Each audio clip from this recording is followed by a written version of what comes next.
நீங்க முக்கியமா மாணவ கண்மணிகள், நான் மிக குறைந்த நிமிடங்கள் தான் பேசுவேன். நான் பேசுகின்ற இந்த பேச்சு உங்களுடைய வாழ்க்கையில் நீங்கள் தேடிக்கொண்டிருக்க கேள்விக்கான பதிலாக கூட இருக்கலாம். 2 பேர்கிட்ட மட்டும் கொஞ்சம் ஜாக்கிரதையா இருந்து இந்த பேச்சை கேட்டுக்கோங்க. இந்த 2 பேர் தான் இப்போதைக்கு இந்த 25 நிமிஷம் 30 நிமிஷம் உங்க வாழ்க்கையில விளையாட போறவங்க. இந்த 2 பேர் தான். ஒருத்தங்க உங்க வலதுபுறத்துல உட்கார்ந்துருக்காங்க, இன்னொருத்தங்க உங்க இடதுபுறத்துல உட்கார்ந்துருக்காங்க. இந்த 2 பேர்கிட்ட கொஞ்சம் ஜாக்கிரதையா இருங்க. நான் பேசக்கூடிய சொல் நிச்சயமாக உங்களுடைய வாழ்க்கையை நோக்கியதாகவும் இருக்கும். ஆகவே உங்கள் வாழ்க்கையை மாற்றி போடக்கூடிய ஏதோ ஒரு சொல் என் உதடுகளில் இருந்து உதிர்ந்து விட வேண்டும் என்ற பிரார்த்தனையோடு நான் தொடங்குகிறேன். ஏனென்றால் யாருடைய உதடுகளில் ஒளிந்து கொண்டிருக்கக்கூடிய சொல் நம்முடைய வாழ்க்கையை மாற்றும் என்று நமக்கு தெரியாது. அது எந்த புத்தகத்திற்குள் ஒளிந்து கொண்டிருக்கிறது என்று கூட நமக்கு தெரியாது.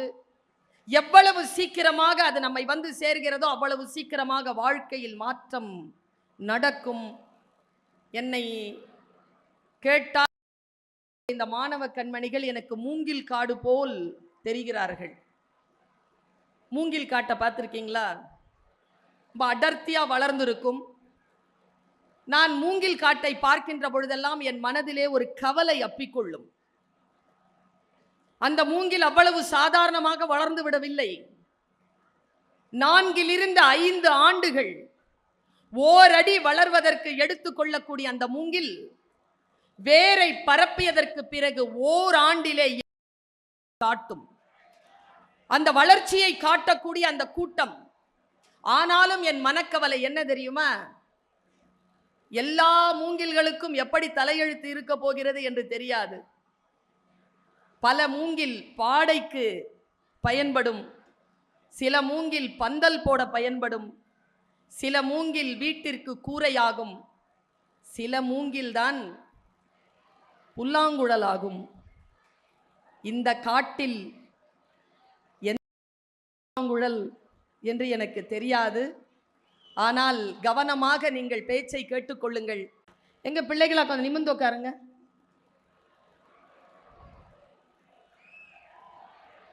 சொல்ற பேச்சு கேட்டு நிமிர்ந்து உட்கார்ந்த பிள்ளைங்களுக்கு வாழ்க்கையில இதோ இந்த வினாடி ஒரு அற்புதம் நடந்திருக்கு. உட்கார்ந்த இடத்துல இருந்தே 2 இன்ச் உயர்ந்து இருக்கிறீங்க. சொல்ற பேச்சு கேட்டு பழகுங்கள். வாழ்க்கையில் சில விஷயங்கள் உங்களுக்கு நன்மையாக கிடைக்கும்.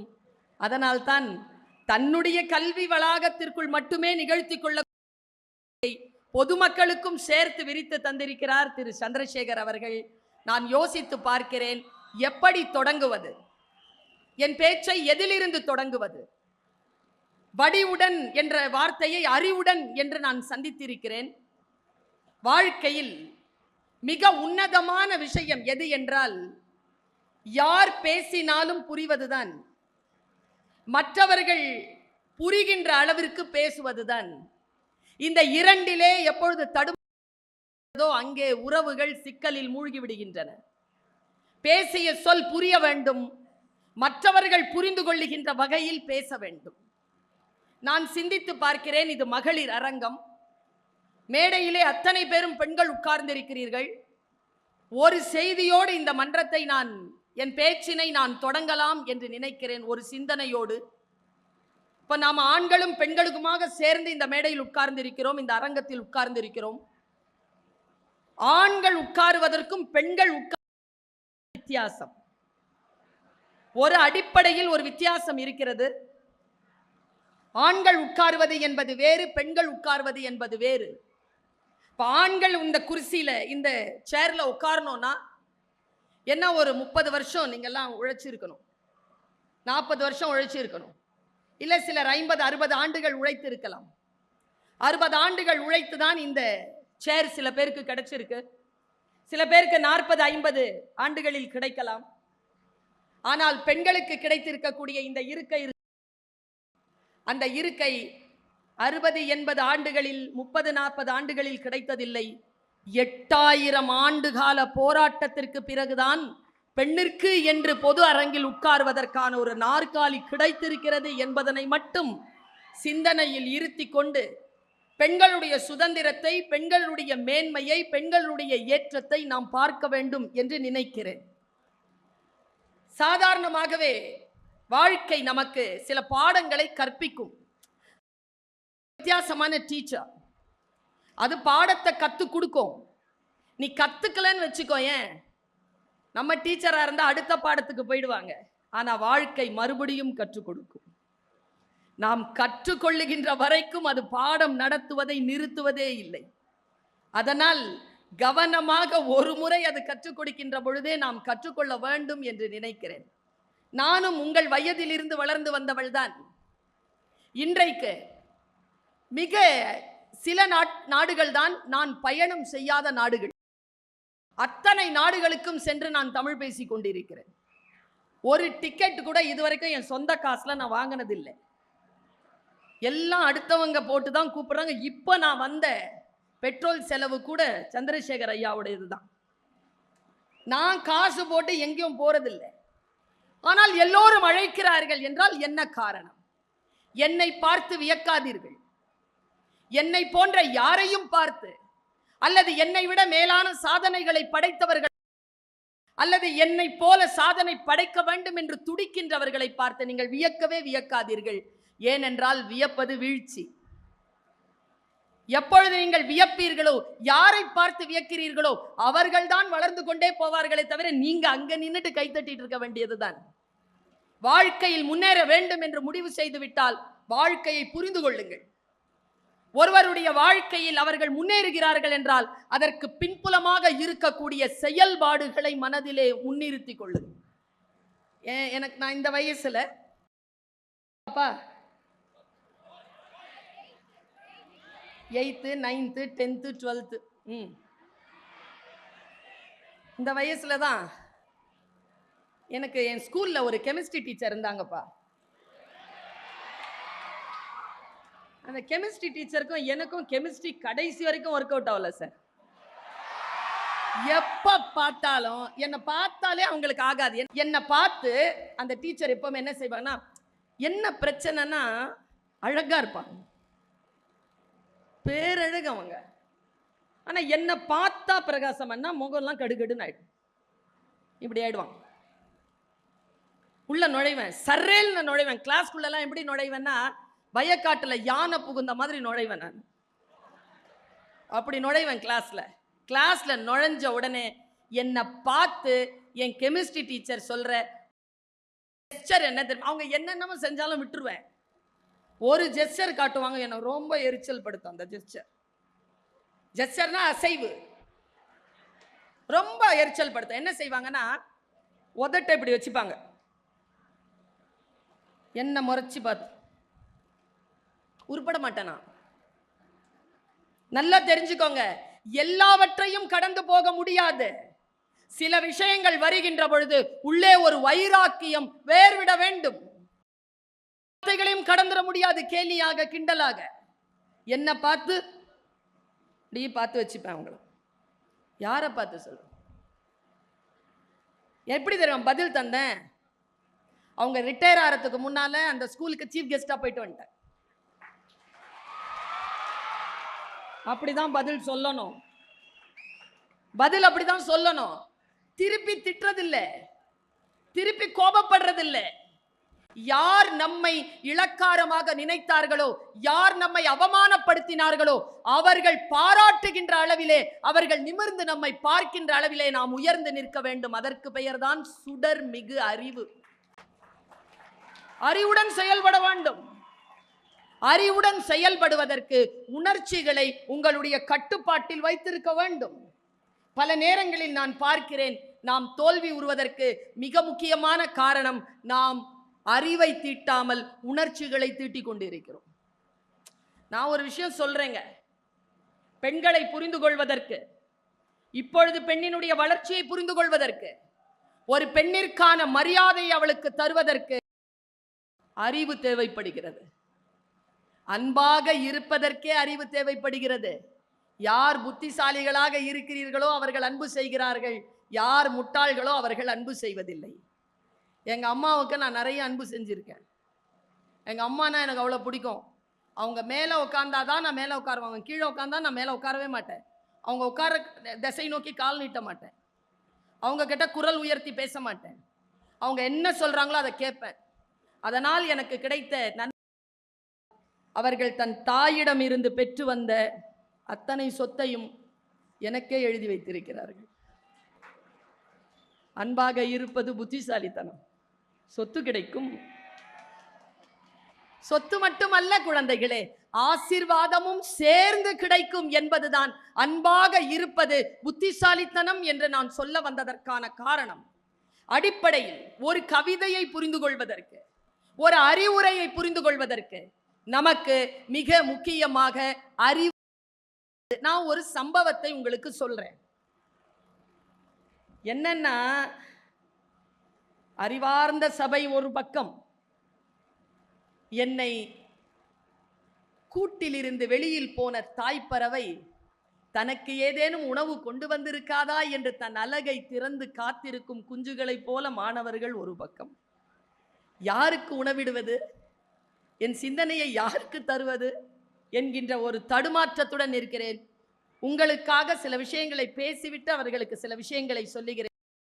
உங்களுக்காக நான் பேசக்கூடியது உங்களுக்கு நாள் போகி புரியும். உங்களுக்காக பேசுவது அவர்களுக்கு நாள் போனாலும் புரியாது. ஏனென்றால் அவர்கள் அந்த வாழ்க்கை கடந்து வந்து விட்டார்கள். உங்களுக்காக சொல்கிறேன், காத்து வைத்துக் கொள்ளுங்கள் இந்த வார்த்தையை.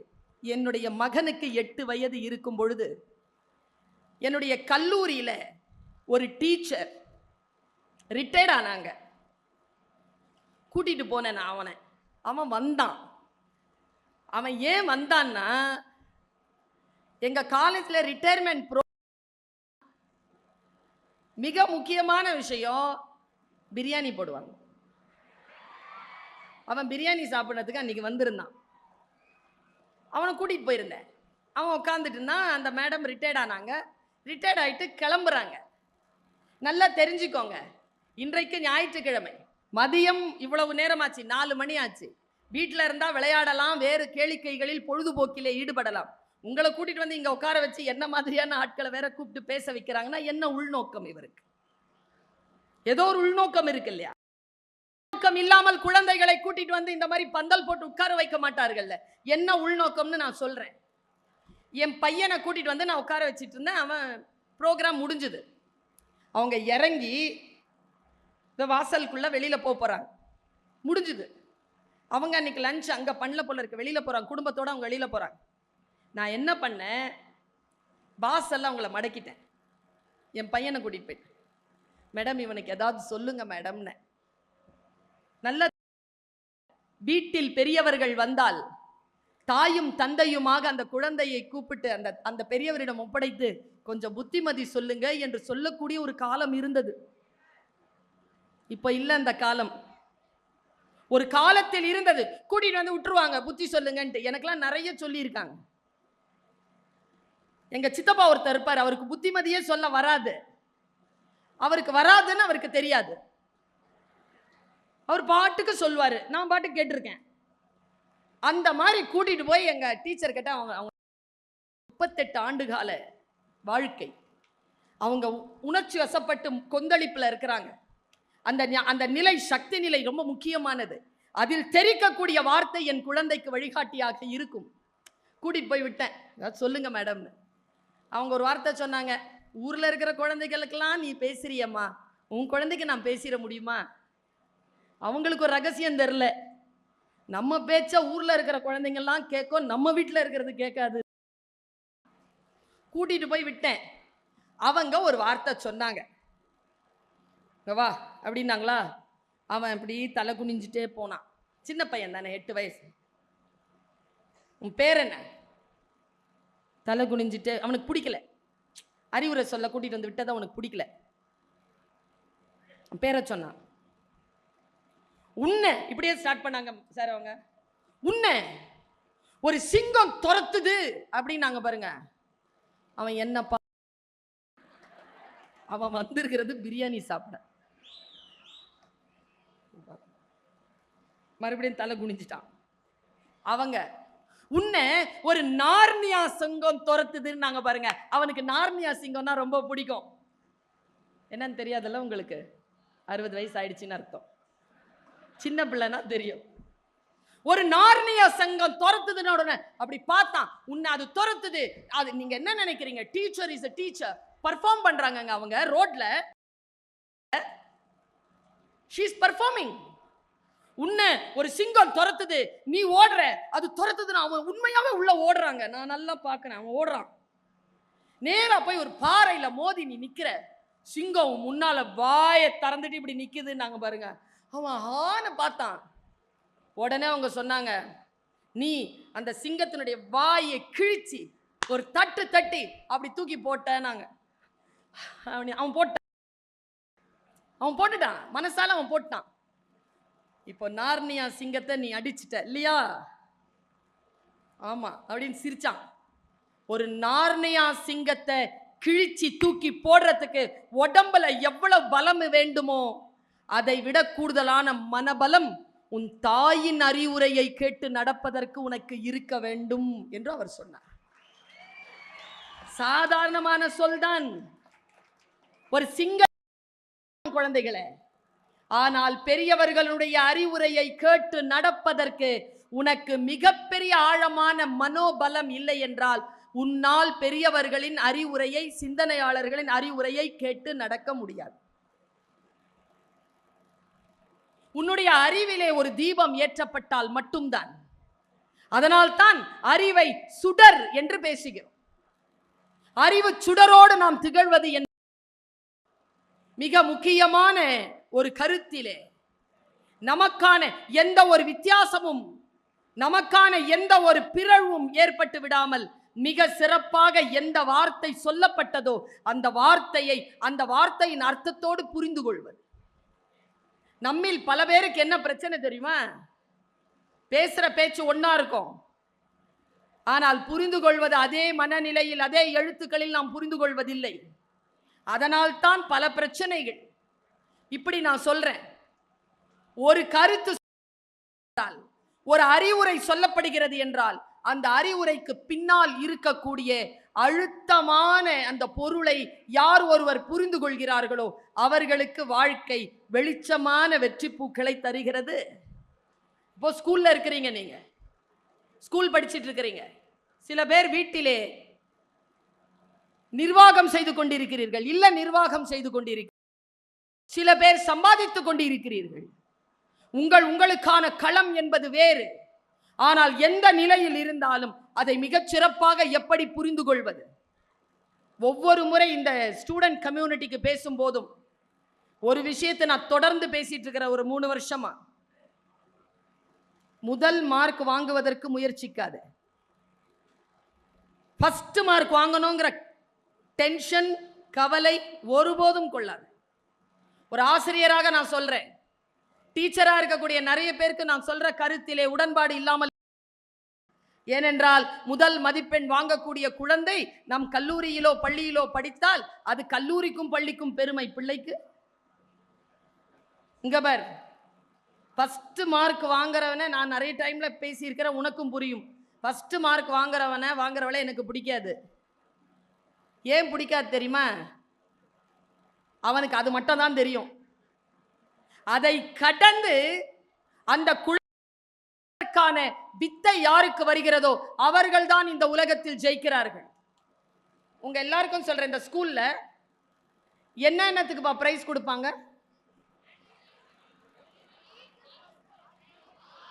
மார்க் கொடுப்பாங்க, ஃபர்ஸ்ட் மார்க். அப்புறம் மிட் டர்ம் டெஸ்ட்க்கு கொடுப்பாங்க, மார்க் டெஸ்ட்டுக்கெல்லாம் கொடுப்பாங்க, அப்புறம் காம்படிஷன்ஸ்க்கெல்லாம் கொடுப்பாங்க. அப்புறம்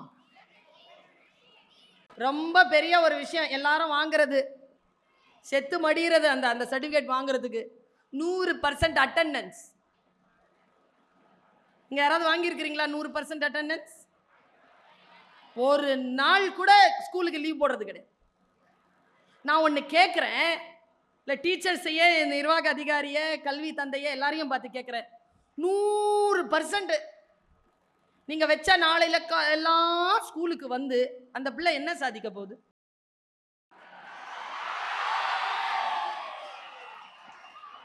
இல்ல, எனக்கு புரியல. நான் என்ன சொல்றேன், இங்க பாரு, இந்த டீச்சர் சொல்றேன், கேட்டு வச்சுக்கோ.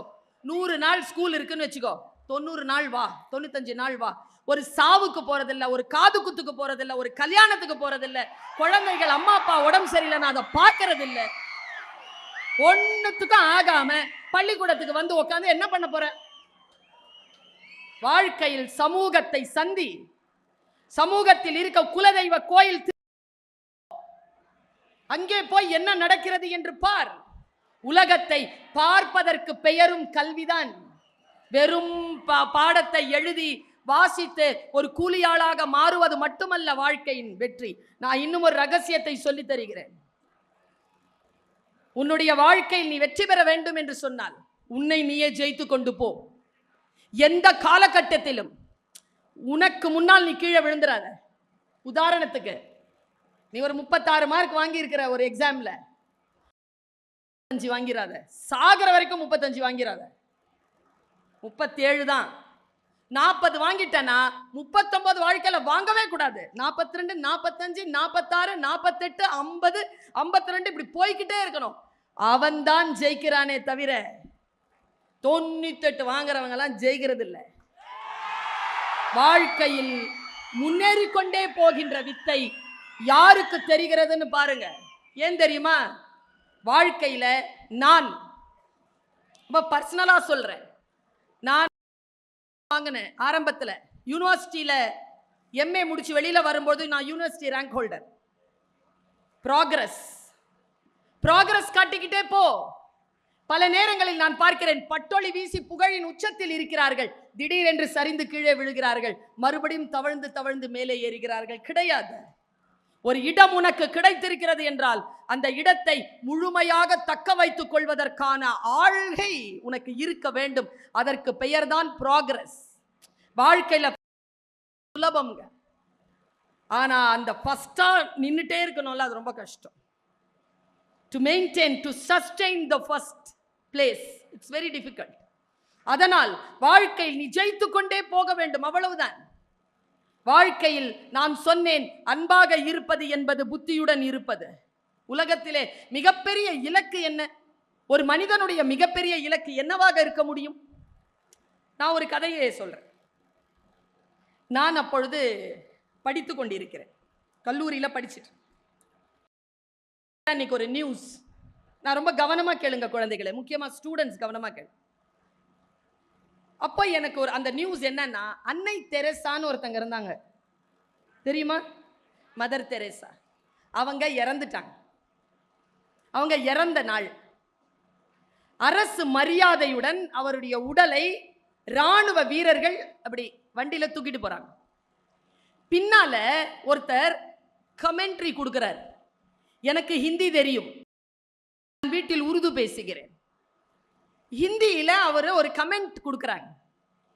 அந்த கமெண்ட் என்னமோ பண்ணுது, எனக்கு என்னமோ புரியுது. நல்லா தெரிஞ்சுக்கோங்க, இந்த உலகத்திலேயே ஆக பெரிய இன்பம் எது தெரியுமா? அறிதல். ஒரு விஷயம் உனக்கு புரிஞ்சிருச்சா? ஏ அப்பா, அதை விட மேலான ஒரு சந்தோஷம் நீங்கள் சம்பாதிக்கின்ற பணத்தினால் உங்களுக்கு வராது. பெருங்கடலை அசைத்து கொண்டிருக்கிறது மீன் குஞ்சின் துடுப்பு. எங்கேயோ பண்ணுதுங்க, என்னமோ பண்ணுதுங்க. பெருங்கடலை அசைத்து கொண்டிருக்கிறது மீன் குஞ்சின் சின்ன துடுப்பு. நீ பெரிய கடலா இருந்துட்டு போ, நான் மீன் குஞ்சு தான், ஆனாலும் என் துடுப்பை வைத்துக் கொண்டு உன்னை நான் அசைத்து கொண்டிருப்பேன் என்று சொல்லக்கூடிய அந்த வார்த்தை இருக்கு இல்லையா, அது என்னை என்னமோ செய்கிறது. உன்னை ஏதோ ஒன்று, ஏதாவது ஒரு வார்த்தை ஏதோ ஒன்று செய்கிறதா? கூர்ந்து பார், புரிந்து கொள்.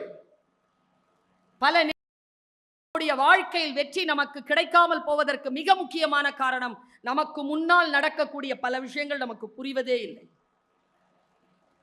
நாம் எப்படி அதை புரிந்து கொள்ள வேண்டும்? பாருங்க, தெரேசா இப்படி போயிட்டு இருக்காங்க, அவங்க உடம்பு இப்படி போயிட்டு இருக்கு. பின்னால ஒருத்தர் குரல் கொடுக்கிறார், முக்கியமான விஷயத்தை சொல்றார். இந்த உடல் எங்கே போகிறது? இடுகாட்டிற்கு போகிறது. இடுகாட்டிற்கு இந்த உடலை தூக்கி செல்வது யார்? ராணுவ வீரர்களின் திருக்கரங்கள். அவருடைய பூத உடல் போய்கொண்டிருக்கிறது. உங்களுக்கு தெரியுமா, அவருடைய பூத உடல் தான் இடுகாட்டிற்கு போய்கொண்டிருக்கிறது. ஆனால் அவருடைய ஆன்மா அங்கே போகவில்லை. இது என்னை யோசிக்க வைக்குது. எங்க போகுது? இந்த ஆன்மாவை யாரோ ஒருவர், ஏதோ ஒன்று, இந்த 2 வார்த்தையும் சொல்றார் அவர். உருதுங்கிறதுனால எனக்கு புரியுது.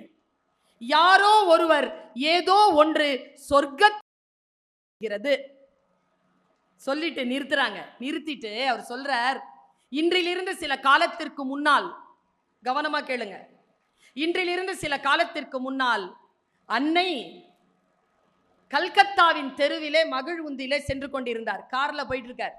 அப்போ ஒரு லைட்டு கம்பத்துக்கு கீழே ஒரு 80 வயது கிழவர், உடலெல்லாம் தொழுநோய், இதோ உயிர் போகிறது என்கின்ற நிலையில் நடுங்கியபடி கிடக்க. தாய் காரை நிறுத்துகிறார், கீழே இறங்குகிறார். யாருடைய உதவியும் இல்லாமல் தன் கரங்களால் அந்த உடலை தூக்குகிறார். நேரா காருக்கு வராங்க. காருக்கு பின்டோர் திறந்து உள்ள போடுறாங்க. நேரா ஆசிரமத்துக்கு கூட்டு போறாங்க. இது நடந்தது. ஆசிரமத்துக்கு போய் அவரை வெளியில எடுத்து தன் கரங்களால் குளிப்பாட்டுறாங்க. வெண்ணிற ஆடையை உடுத்துறாங்க. மறுபடியும் என்ன ஒடிஞ்ச உருவம்ங்க அது. அந்த கிழவரை தூக்கி கொண்டு வந்து பெட்ல பக்கத்துல செவிலிகரிடம் சொல்லி கொஞ்சம் பால் கொண்டு வர சொல்றாங்க. பால் கொண்டு வந்து கலந்து அந்த பாலை அந்த முதியவர் வாயில ஊத்துறாங்க. அந்த முதியவர் அந்த தாயையே பார்த்து கொண்டிருக்கிறார். முதல்ல ஒரு கவளம் போச்சு, உடம்புல தெம்பு இருந்தது, உள்ள போயிடுச்சு பால். இன்னொரு ஒரு கவளம் போட்டாங்க, உள்ள போறதுக்கு தெம்பு இல்லை, அந்த உயிர் அங்க மாட்டிருச்சு. பால் உயிர் போயிடுச்சு. அவன் சொல்லுகிறான், அந்த அந்த ஒளிபரப்பாளன் சொல்லுகிறான், கடைசி கவளம் பாலை குடித்த பொழுது அந்த கிழவனுடைய வாயிலிருந்து அந்த பால் மட்டுமல்ல, ஒரு புன்னகையும் வழிந்து கொண்டிருந்தது. அந்த புன்னகைதான் இந்த உடலை தாங்கி இருந்த உயிரை சொர்க்கத்திற்கு இப்பொழுது அழைத்து செல்கிறது என்று சொல். எப்பொழுதோ ஏதோ ஒரு நிலையில் நாம் செய்த ஒரு நன்மை நம்மை வேறு ஏதோ ஒரு தளத்திற்கு எடுத்து செல்லுகிறது. இந்த தாய்மையை புத்திசாலித்தனம் தேவைப்படுகிறது. புத்திசாலித்தனம் தேவைப்படாமல் ஒரு மனிதனால் அன்பு செலுத்தி விட முடியாது. அது வன்முறையாகத்தான் இருக்கும். அடிப்படையில் யோசித்து பார்த்தால் நாம் வாழ்க்கையை, கவிதையை, பொருளாதாரத்தை, குடும்பத்தை, உறவுகளை, உருவத்தை, எதை புரிந்து கொள்ள வேண்டும் என்றாலும் நமக்கான புத்திசாலித்தனம். அறிவு இல்லாமல் எந்த ஒன்றையும் நம்மால் நிதர்சனமாக புரிஞ்சுக்கவே முடியாது. அடிப்படையிலேயே புரிஞ்சுக்க முடியாது. அடிப்படையில் புரிந்துணர்வு இல்லாத எதுவும் பயன்படாத. நான் ரொம்ப கம்பீரமான ஒரு வார்த்தையை சொல்றேன். உள்நிலை நிர்வாகம் சரியாக இல்லாமல் புறச்சூழ்நிலைகளால் வருகின்ற வெற்றி மன அழுத்தத்தை தரும். வீட்டில் போய் யோசிச்சு பாருங்க. நான் சொல்றது ரொம்ப முக்கியமான விஷயம். இதுல என்ன பிரச்சனை தெரியுமா? அரங்கத்தில் இருக்கக்கூடியவர்களுக்கு ஒரு வேளை என் சொற்களில் கரைந்து விடலாம். யூடியூப்ல வரும்போது நீங்கள் மட்டும் கேட்பீங்கல்ல, அப்போ ரொம்ப டெப்தா புரியும். உள்நிலை நிர்வாகம் சரியில்லாமல் புறச்சூழ்நிலைகளால் வருகின்ற வெற்றி உங்களுக்கு மன அழுத்தத்தை தரும். உள்ளிலை நிர்வாகத்தை சரி செய்து கொள்ளுங்கள். உள்ளிறை நிர்வாகத்தை சரி செய்து கொள்வது என்றால் என்ன? வார்த்தைகளை சரியாக புரிந்து கொள்வதற்கான கொஞ்சம் ஸ்பேஸ். அந்த ஸ்பேஸ் வாழ்க்கையில் எல்லோரும் வெற்றி பெறத்தான் விரும்புகிறார்கள். என்ன பிரச்சனை தெரியுமா? யாருமே தோல்வி அடைய விரும்பவே இல்லை. நான் வாழ்க்கையில் மறந்துவிடவே முடியாத பல சொற்களில் ஒன்று, ஆப்ரஹாம் லிங்கன் தன் மகனுடைய ஆசிரியருக்கு எழுதிய கடிதம். ஆப்ரஹாம் லிங்கன் தன்னுடைய மகனுடைய ஆசிரியருக்கு இப்படி எழுதுகிறார்: என் மகனுக்கு சொல்லிக் கொடுங்கள், தோல்வி அடை ஒன்றும் நரக வேதனையை தராது என்று சொல்லித்தாருங்கள், ஒன்றும் இழிவல்ல என்று சொல்லித்தாருங்கள். உழைக்காமல் கிடைக்கின்ற $5 விட உழைத்து பெறுகின்ற ஒரு பென்னி சிறந்தது என்று என் மகனுக்கு சொல்லித்தாருங்கள். இதுல நான் அசைஞ்சு போன ஒரு வார்த்தை என்ன தெரியுமா? என் மகனுக்கு சொல்லித்தாருங்கள், அழுவது ஒன்றும் குற்றமில்லை என்று என் மகனுக்கு சொல்லித்தாருங்கள். அதைவிட என் கால்களை அசைத்த இன்னும் ஒரு வாக்கியம், ஒவ்வொரு ஒரு நண்பன் இருக்கிறான் என்று என் குழந்தைக்கு சொல்லிக் கொடுங்கள். மனிதம் என்பது என்ன என்பதனை என் குழந்தைக்கு சொல்லிக் கொடுங்கள். எதையுமே சொல்லுகின்ற வாய் யாராக இருந்தாலும் சொல்லப்படுகின்ற சொல்லை வடிகட்டி அதன் உண்மையை தெரிந்து கொள்வதற்காக என் பிள்ளைக்கு சொல்லிக் கொடுங்கள் என்று எழுதுகிறான் ஆபிரகாம் லிங்கன். ஒரு பாட்டு தான், ஒரு கவிதை தான், புரிய வேண்டுமே. புரிந்தால் வாழ்க்கையில் மாற்றம் நிகழ்கிறது. புரிந்தால் வாழ்க்கையில் மற்றவர்கள் வாழ்க்கையில் மாற்றம் ஏற்படுத்துகின்ற நடவடிக்கை வந்து சேர்.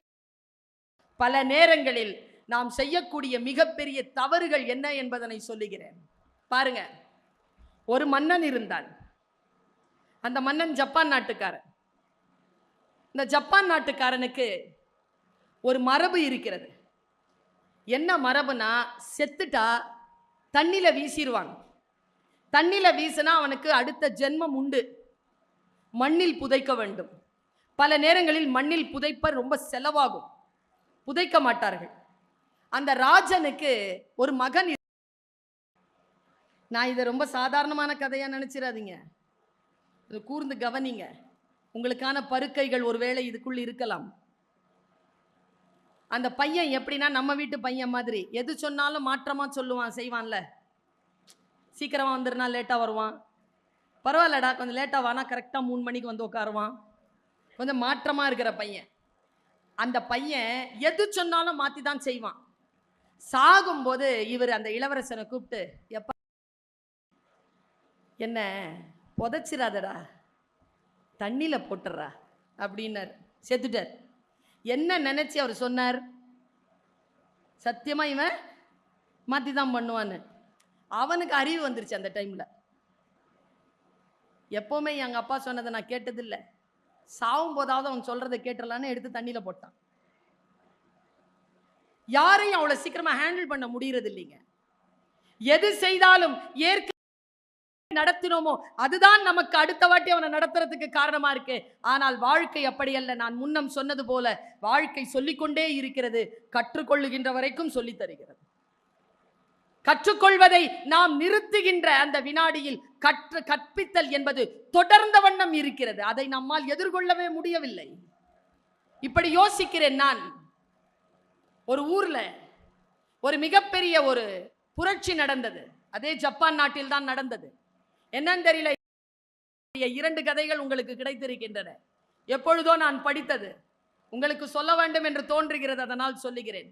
பெண்களை எப்படி கண்ணியப்படுத்துவது என்பது. ஒரு வார்த்தை எங்கேனும் சொல்லப்பட்டால் அந்த வார்த்தைகளுக்கு பின்னால் இருக்கக்கூடிய அர்த்தத்தை எப்படி புரிந்து கொள்ள வேண்டும் என்பதற்காக நான் பேசிக்கொண்டே இருக்கிறேன். பல நேரங்களில் நம் காட்சி நமக்கு முன்னால் கடந்து போகுது, ஆனால் புரியறதே இல்லை. இப்போ உதாரணத்துக்கு சொல்லவா, நாங்கள் இங்கே பெண்கள் வந்து உட்காந்து, இதுக்கு முன்னாலே நிறைய பேர் பேசினாங்க. மேடை ஏறின உடனே எங்களை என்ன பண்ணாங்க, எப்படி மரியாதை கொடுத்தாங்க, என்ன பண்ணாங்க சொல்லுங்க, என்ன பண்ணாங்க? துணி எடுத்து பொருத்துனாங்களா? ஏன் நாங்கெல்லாம் துணி போட்டுட்டு தானே இருக்கோம். எதுக்கு பொருத்தணும்? என்ன மரபு அது? ஏன் அதை செய்கிறார்கள்? என்ன காரணத்திற்காக இங்க மேடையிலே பயனாடை போர்த்தப்பட்டது? எல்லாருக்குமே மேடையில் வரக்கூடியவர்களுக்கு மரியாதை செலுத்த வேண்டும் என்றால் உடனடியாக அவர்களுடைய உடலை மறைக்கக்கூடிய மரபு எங்கிருந்து வந்தது? பல கேள்விகளுக்கு நமக்கிட்ட பதிலே கிடையாது. எங்கிருந்து வருது தெரியுமா? அது ஆடை மறுக்கப்பட்ட சமூகம் நம் சமூகம். ஆடை போட்டுக்கொள்ளக்கூடாது என்ற ஆடையை உருவிய சமூகத்தில் உனக்கு ஆடை அளிக்கக்கூடிய, உன் உடலை போர்த்தி கொள்ளக்கூடிய சுயமரியாதையான வாழ்க்கை சூழலில் நாம் இருக்கிறோம் என்பதனை சொல்லி காட்டக்கூடிய ஒரு ஜெஸ்டர் தான் உடம்புல துணியை போத்துறது. பெண்கள் கவனம். சாதாரணமாக சொல்வார்கள், நமக்கெல்லாம் அனுமதி இல்லை பாப்பா. இப்போ 60 வருஷமா தான் வந்து சேர்ந்தது. தந்தை பெரியார்னு ஒருத்தர் இல்லைன்னா நமக்கு அது வந்து சேர்ந்தே இருக்காது. அவர் தான் இதெல்லாம் கொண்டு வந்து கொடுத்தாரு நமக்கு. நமக்கு இது புரியறதே இல்லை. மேல் சீலை போடணும்னா, பிளவுஸ் போடணும்னா டாக்ஸ் கட்டணும், காசு கட்டணும், நிறைய காசு, லக்ஸுரி டாக்ஸ். மார்பை அறுத்து போட்டார்கள் அவ பிளவுஸ் போட்டாங்கிறதுனால. மேல் சீலை இயக்கம் வந்தது. முழங்கால் வரைக்கும் உயர்த்தி இருந்த சேலையை கணுக்கால் வரைக்கும் இழுத்து விட்டது யாரு? மணலி கந்தசாமி என்று கூறு என்ற பாட்டு எனக்கு எப்பொழுதும் நினைவில் இருக்கிறது. அப்படி என்றால் ஒன்று புரிகிறது, உடலை மறைத்துக் கொள்வதுதான் சுதந்திரம். உடலை காட்ட வேண்டும் என்று சொல்லுவது அடிமை தலையின் உச்சக்கட்டம் என்பதனை நாம் புரிந்து கொள்ள வேண்டும் என்பதற்காக கௌரவம் செய்கிறார்கள். இது முஸ்லிம்கள் இருக்கக்கூடிய பகுதி தானே, இப்படி சொல்கிறேன். இதுவரைக்கும் யாரும் சொல்லாததை சொல்லுகிறேன். ஒரு மனிதரை பார்த்தவுடன் முஸ்லிம்கள் என்ன செய்வார்கள்? முஸ்லிமை பார்த்தவுடன் என்ன சொல்லுவாங்க? கேட்கலையே. அஸ்ஸலாமு அலைக்கும். என்ன அர்த்தம்?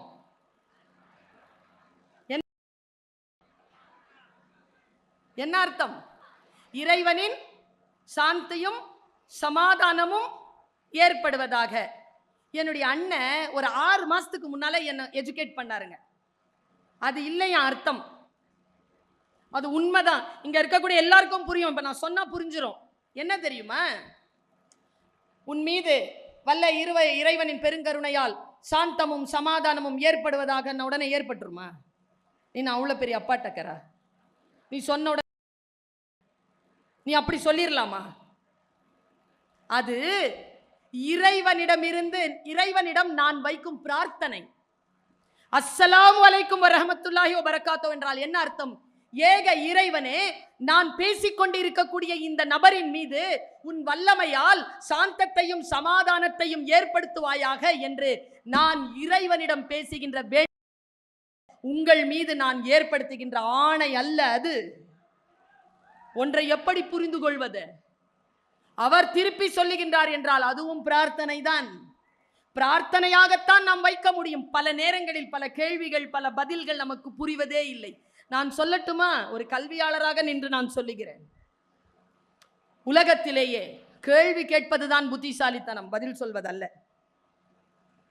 யார் ஒருவர் கேள்வி ஏன், எப்படி, எதற்கு, ஏன் இப்படி இருக்கிறது, ஏன் இப்படி இருக்கக்கூடாது, இப்படிப்பட்ட சொல்லாடல்கள் நிறைந்த உலகத்தில் தான் சாக்ரட்டிஸிற்கு ஏன் விஷம் கொடுக்கப்பட்டது? சாக்ரட்டிஸினுடைய தத்துவம் என்ன? யாருக்குமே தெரியாது. சாக்ரட்டிஸினுடைய தத்துவம் என்ன தெரியுமா? சிறிய சிறிய கேள்விகள், அதிகார வர்க்கத்திற்கு எதிராக அவன் எழுப்பிய கேள்விகள். நானும் கேள்விதான் கேட்கிறேன். ஏன் அப்படி இருக்க வேண்டும்? எங்க அம்மா சொன்னாங்க ஒரு வாட்டி, எங்க எங்க எங்க அறிவுரை சொல்வாருன்னு சொன்னால ஃபர்ஸ்ட் ஒரு சித்தப்பா, காதர் பாஷா சித்தப்பா இருந்தார். எங்க அம்மா சொல்றாங்க, என் பொண்ணை நான் ரொம்ப தைரியமா வளர்த்து வச்சிருக்கேன். தேங்க்யூ. எங்க போனாலும் புயல் மாதிரி போய் புயல் மாதிரி திரும்பி வந்துருவா. சூப்பர். சொல்லிக்கிட்டே இருக்கிறவங்க மனசு சொல்லுது, அம்மா ஏதோ தப்பா என்னை பத்தி சித்தப்பாட்ட சொல்ல போறாங்க. பார்த்துட்டு சொல்லிட்டாங்க, என் பொண்ணை நான் எப்படி வளர்த்து வச்சிருக்கேன் தெரியுமா காதர் பாஷா? ஆம்பளை மாதிரி வளர்த்து வச்சிருக்கேன்ட்டாங்க. நான் வெளியில வந்த உடனே சொன்னேன், எங்க சித்தப்பா வெளில போன உடனே, அம்மா நீ இது வரைக்கும் என்ன எந்த கெட்ட வார்த்தை, இதை விட கெட்ட வார்த்தை வேற கிடையாது என் லைஃப்ல. ஏன் அப்படி சொல்ற? ஆமா, ஒரு ஆம்பளை பிள்ளைய பார்த்து பொம்பளை பிள்ளை மாதிரி வளர்த்து வச்சிருக்கேன்னா அது திட்டு தானே. அப்ப என்ன மட்டும் பார்த்து ஆம்பளை பிள்ளை மாதிரின்ற? My gender is my identity. என் பாலினம் என்பது என் அடையாளம். என் அடையாளத்தோடு தான் நான் இருப்பேன் தவிர வேறு விதமாக வளர்வதில் இல்லை என்னுடைய வளர்ச்சி. நான் நானாக இருந்துதான் வெற்றி பெற விரும்புகிறேன். ஒரு மிகப்பெரிய ஒரு நாடு, அந்த நாட்டிலே ஒரு அரசன் இருந்தான். அந்த அரசன் கொடுங்கோலன். நான் இதை படித்து சிலிர்த்து போனேன். அப்துல் ரஹ்மான் அவர்கள் இதை குறித்து எழுதியிருக்கிறார். அவர் ஞாபகம் வந்தது என்பதற்காக சொல்லுகிறேன். மிகப்பெரிய கொடுங்கோலன், எல்லார் மீதும் வரி விதித்தான். அரசி கலகம் செய்தாள், அரண்மனையை விட்டு நீங்கினாள். வெளியில் போன அரசியை அடக்க வேண்டும், கலகக்காரர்களை ஒடுக்க வேண்டும். அரசன் பேச்சுவார்த்தைக்கு அழைத்தான் ராணியை. ராணி பேச்சுவார்த்தைக்கு வந்தாள், வந்து உட்கார்ந்தாள். அரசன் சொன்னான், நான் நீ விரும்புகின்ற புரட்சியாளர்களிடத்தில் நான் இந்த அரசை விட்டு போகிறேன். ஆனால் ஒரு நிபந்தனை, நான் அப்படி போக வேண்டும் என்றால் நீ ஆடை இல்லாமல் இந்த ஊரை பகல் நேரத்தில் வலம் வர வேண்டும். ஒரு சுத்தி வா, ஆனால் ட்ரெஸ் போடக்கூடாது. நீ சுத்தி வந்துட்டனா நான் அரசாட்சி கொடுத்துறேன். என்ன நினைத்தாளோ அரசி, விட தன் நாட்டினுடைய பாதுகாப்பு தான் முக்கியம் என்று முடிவு செய்தாளோ என்னவோ, வருகிறேன் போ, நாடு விடுதலையானால் சரி என்று வெளியில் வந்தாள். கலகக்காரர்களிடம் சொன்னாள். அவளுக்கு என்னன்னா, கலகக்காரர்கள் ஒரு பெண் ஆடை இல்லாமல் வரும்போது, அது ஒரு ராணி அப்படி பார்த்தானா கலகம் செய்து அவளையோ கொண்டு போடுவாங்க. இல்லைனா இவளும் போய் சூசைட் பண்ணிக்குவா, நம்ம மறுபடியும் இவர்களை அடக்கிடலான்ற ஒரு திட்டத்தோடு அவன் சொல்லி இருக்கிறான். ஒரு பெண்ணை அவமானப்படுத்துவதற்காக, உயிர்கொலை செய்வதற்காக திட்டம் போட்டான் அரசன். ரஹ்மான் ரொம்ப அழகா எழுதுவார். அன்றைக்கு அந்த பெண் பகல் 12 மணிக்கு உடம்பிலே ஒரு பொட்டு துணி கூட இல்லாமல் தன் அந்தப்புறத்திலிருந்து நடந்து வந்தாள். வீதி உலா தொடங்கியது. சுற்றி இருந்த மக்கள் தன் இமைகளை ஆடைகளாக்கினார்கள் என்று சொல்லி அந்த கதையை முடித்தார். ஒரு பெண் வாழ்க்கையில் வெல்ல வேண்டும் என்றால் அவளுக்கு அடிப்படையாக கிடைக்க வேண்டிய மரியாதையும் மதிப்பும், வீட்டிலே ஆண் குழந்தைகள் இருக்கிறார்கள் என்றால், பெண் குழந்தைகள் இருக்கிறார்கள் என்றால், பெண் மீது அவளுடைய உணர்வுகள் மீது மரியாதை தரக்கூடிய அளவிற்கு அந்த குழந்தைகளை வளர்த்தெடுக்கக்கூடிய பொறுப்பு ஒவ்வொரு ஆணுக்கும் ஒரு பெண்ணுக்கும் இருக்கிறது. கவிதைகளால் வீட்டை, சமூகத்தை நிரப்புங்கள். பாரதி சொல்லுவது போல், துணி வெளுக்க சாம்பல் உண்டு, மனம் வெளுக்க சாம்பல் இல்லை என்பான். என்னை கேட்டால் பாரதியின் எல்லா கவிதைகளிலும் எனக்கு உடன்பாடு உண்டு. அந்த ஒற்றை வரி தவிர மனம் வெளுக்கும் சாம்பல் தான் இலக்கியமும் ரசனையும். இலக்கியமும் கலையும் ரசனையும் எங்கே இருக்கிறதோ அங்கே மன அழுக்கு களையப்படுகிறது. மன அழுக்கு களையப்பட்டு சுடர்மிகும் அறிவுடன் நாம் இருப்போம் என்று சொல்லிக்கொண்டு வாய்ப்பளித்தமைக்கு நன்றி பாராட்டி இடம் சாருகிறேன். நன்றி, வணக்கம்.